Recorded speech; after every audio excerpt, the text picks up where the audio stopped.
The money goes back to the artists, to the schools, as well as educational initiatives, specifically the Migrant Children's Art Project.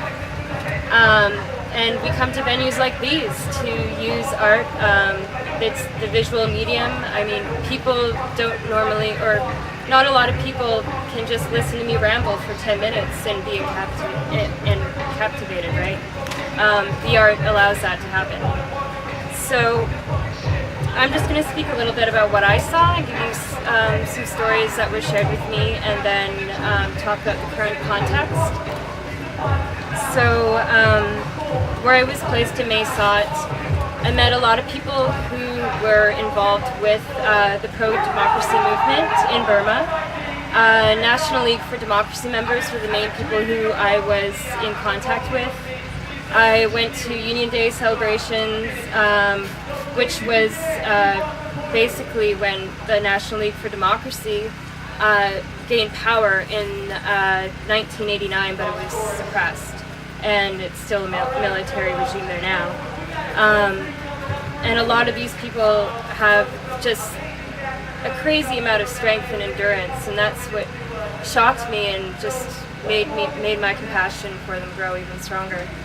And I really wanted to find a way to become an ally with the people I was in contact with. To go to Thailand as an illegal migrant, or even as a refugee, takes a lot of courage. It involves basically being internally displaced in your country, the threat of the military coming and finding you,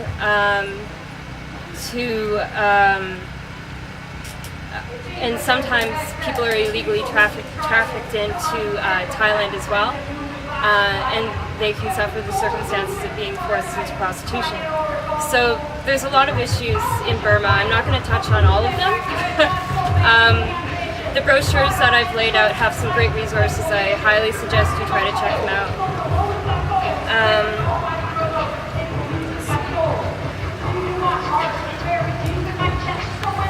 So there are so many ways that voices are silenced in Burma. Violence is consistently used to oppress peoples in Burma.